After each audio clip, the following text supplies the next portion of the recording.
It's huge. It's huge. So, What do you, I'd like your take on what you see going on in the world right now in terms of this massive push, because everyone thinks it's a battle for physicality, or a lot of people do, and I think it's something way bigger's going on, way bigger. What do you think? so there's certainly a huge energy shift Hmm. from what used to be to wanting to go into an energy where life or Earth, this planet, ought to be. Hmm. And the challenge is not for necessarily those who are aware. The challenge is for those powers that be to maintain their control. Hmm. And so, therefore, people who are fed up, the energy on the planet is certainly, what's the word I'm looking for? Certainly vibrating towards change. Hmm. The energy of the planet is shifting in a positive way, and those powers that be are trying to maintain that power. Hmm. Many people right now are opening their minds, their awareness. The past couple of years, many people have been forced to stay inside. That was purposeful in the sense for essence, universal law, universal spirit, energy to reconnect or help people reconnect with their internal Hmm. so that they can energize the change even further, the shift even Hmm. further.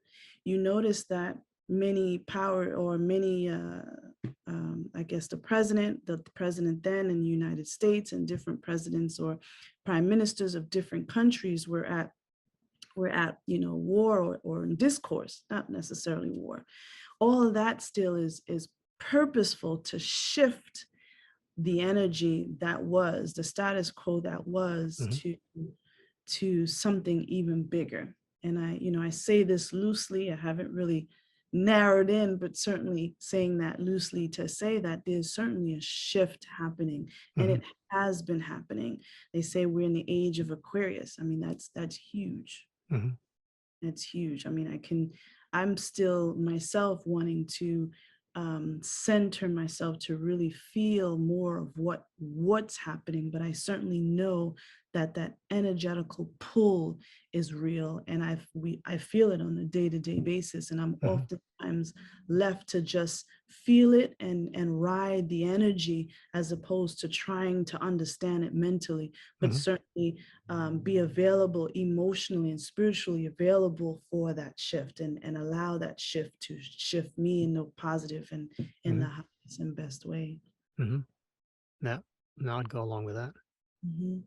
That's Mm-hmm. interesting too, because I was speaking to someone the other day, and he said, "Yeah, but it's what if we don't make it?" And I said, "Well, it doesn't matter whether you make it or not, because you are, by the sounds of it, so um, besotted with this physical experience that you think this is what is, and it's just a fraction of what is, and it's a fraction of what you are. It's like a fingertip of what you really are that's Yes. just playing down here." I said, "So, I, you're an eternal being." Yes. Right. And the very fact you exist means you always will. You might not exist in like an Adrian suit for however long you may or may not exist in it, although I would like to ride Mm-hmm. this one out because I'm enjoying this journey a lot. But Mm-hmm. if it's meant to be, it's meant to be. And if it's not, so what? Yeah. But it's getting past that besottedness with what this is. And certainly for me, I think doing DMT years ago really helped me experience something far grander and far greater, and Mm-hmm. made me get a sense that I think a lot of people talk about the collective consciousness, and I think that's one aspect of it. But I think it's important to note, certainly from where I stand, that your individualism, your individual experience is absolutely critical to the overall gathering of the information. It's not like you are part of a commune, Mm-hmm. but you have a role to fulfill within that, but you have to be yourself. Absolutely. You can't be everyone else. That doesn't work out.